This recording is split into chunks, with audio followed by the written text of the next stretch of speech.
éviter à tout prix un confinement, un troisième confinement. Le gouvernement s'en laisse encore une chance avant de prendre des mesures plus sévères, alors que la pression épidémique reste présente. Pour en parler ce matin, nous recevons la députée LREM de la 6e circonscription du Nord. Elle répond à vos questions, Pascal Thiebold. Bonjour Charlotte Parmentier-Lecoq. Bonjour Pascal Thiebold. Alors les images ont marqué ces centres commerciaux bondés en temps d'épidémie. Alors cette fois, le gouvernement a décidé de fermer donc ces centres de plus de 20 000 mètres carrés. On a envie de vous demander pourquoi avoir attendu si longtemps. Je pense que la stratégie depuis le départ, c'est vraiment d'essayer d'évoluer progressivement. C'est-à-dire que de bien regarder les chiffres, de les suivre très attentivement et d'avoir des mesures qui s'adaptent en fait à chaque fois à la situation. Donc on est à chaque fois dans la réaction et l'anticipation de ce qui peut arriver. Mais avec des délais très courts finalement, c'est ça. Qu'il faut trouver. Ce qu'on pourrait reprocher au gouvernement, c'est on a l'impression que c'est vraiment au jour le jour, et c'est effectivement ça finalement. C'est par tranche de 15 jours, c'est vraiment ça à chaque fois qui est repris, et c'est à la fois de la réaction et de l'anticipation qu'il faut essayer d'avoir. Je crois qu'il faut accepter que la situation amène à avoir toujours un peu une ligne de crête à suivre, avec un équilibre qui est assez complexe, et puis peut-être le souhait de ne pas passer, j'allais dire, de tout blanc à tout noir, enfin voilà, de pas switcher d'une situation très confinée à déconfinement, mais vraiment d'avoir des mesures qui s'adaptent. Avec toujours donc l'œil sur les chiffres, c'est ça la variable en fait. C'est ça, comme le lait sur le feu pour nous dire. Alors donc ces centres commerciaux fermés jusqu'à nouvel ordre, ça veut dire aussi des boutiques qui vont fermer pendant ce temps-là, et notamment en pleine période de solde. Elles ont pu bénéficier d'une semaine de solde, donc c'est quand même un coup dur pour leur économie. Est-ce qu'il y a des dédommagements qui seront d'ores et déjà prévus? Oui, toutes les aides. D'ailleurs, c'est le Premier ministre l'a dit dans son discours, tout le panel d'aides qui sont mises à disposition depuis le début de la crise va se mettre en place pour ces magasins qui sont concernés dans ces galeries marchandes. Oui. Parce que l'économie effectivement est en difficulté. Vous, dans votre circonscription, donc la 6e, c'est le sud-est de la métropole lilloise. Est-ce que vous constatez effectivement aussi des entreprises qui sont aujourd'hui en grande difficulté et qui ont vraiment besoin d'aide? Alors, on a quelques PME, belles PME qui existent depuis longtemps, qui ont vraiment beaucoup souffert parce qu'elles sont notamment liées à une activité événementielle. Et donc forcément, elles ont vu leur chiffre d'affaires baisser drastiquement.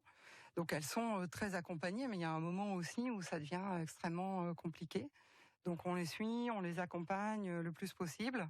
Et puis il y a un maillage quand même des aides qui se fait entre les aides de l'État, les aides de l'intercommunalité par exemple, que ce soit sur mon secteur, la CCPC ou la MEL. Il y a de nombreuses aides aussi qui viennent s'adjoindre. Donc voilà, il y a des filets de sécurité qui sont mis en place. On essaie vraiment de suivre le plus possible.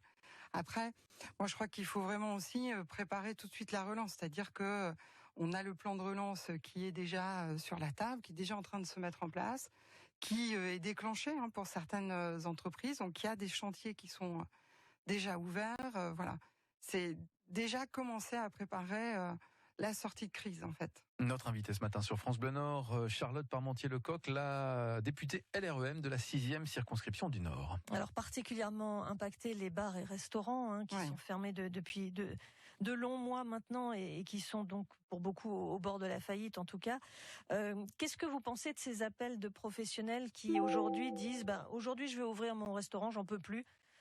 Tant pis pour les interdictions, tant pis pour les mesures de restriction. Je crois que là, beaucoup de personnes sont dans une forme de désespoir, de détresse. Je discute de temps en temps avec Yann Orpin, le président du MEDEF Grand Lille, qui me signalait à quel point les appels des chefs d'entreprise sont fréquents pour appeler un peu au secours, un sentiment de ne plus voir le bout du tunnel. Et puis parfois des situations économiques qui impactent aussi sur les situations familiales. Enfin, les restaurateurs, c'est quand même très souvent le cas aussi. Donc je comprends vraiment la douleur qui est la leur. Est-ce que c'est la crainte du gouvernement aujourd'hui de voir des mouvements comme on a pu voir aux Pays-Bas, comme on commence à en voir un peu en Belgique, de désobéissance civile? Bien sûr, ça s'est vu dans d'autres pays, c'est des choses qui peuvent aussi arriver en France. Je crois qu'il faut qu'on soit très vigilant à ça.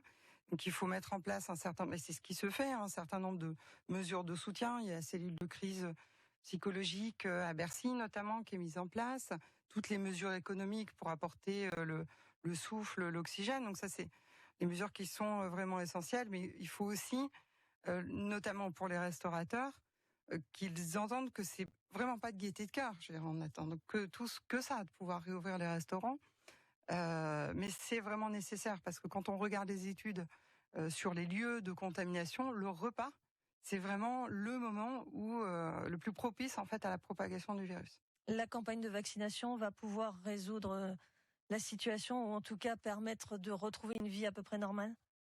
Pour moi, oui. Alors moi, je suis peut-être de façon atypique très optimiste parce que je pense que là, on va avoir encore quelques mois assez compliqués où on va croiser à la fois la montée en puissance de la vaccination et puis le virus qui est en train de remonter avec notamment les variants. Mais je pense qu'avec l'entrée de ces vaccins, et il faut quand même rappeler que la France, par les accords qui ont été pris, les commandes qui ont été faites avec l'Union européenne, a précommandé de quoi vacciner 170 millions de Français. Oui, enfin, il faut qu'ils arrivent jusqu'à nous quand même. Alors, il faut qu'ils arrivent jusqu'à nous. Et ça, c'est vraiment le problème aujourd'hui. Et c'est donc la Commission européenne met une énorme pression et tous les États mettent une énorme pression sur les labos pour qu'ils livrent. Mais les précommandes sont là. Donc, on doit avoir de quoi vacciner, grosso modo, 3 fois la population française entre ce qui est précommandé auprès des différents labos. Donc, progressivement, on va avoir les doses de vaccins qui vont augmenter et la vaccination qui va vraiment monter en puissance comme c'est déjà le cas, même si là il y a un post-palier qui arrive avec les ruptures de livraison, mais on va revenir là-dessus maintenant, ça va réaugmenter et se croiser aussi avec les traitements. Il y a de nombreux traitements, je voudrais vraiment saluer l'Institut Pasteur de Lille notamment, qui va bientôt pouvoir proposer un traitement aussi pour éviter les formes graves. Donc tout ça va nous permettre à horizon de quelques mois de sortir enfin de cette crise. Merci Charlotte Parmentier-Lecocq d'avoir été notre invitée. Vous êtes la députée LREM de la 6e circonscription du Nord. Bonne journée. La PVL. Merci.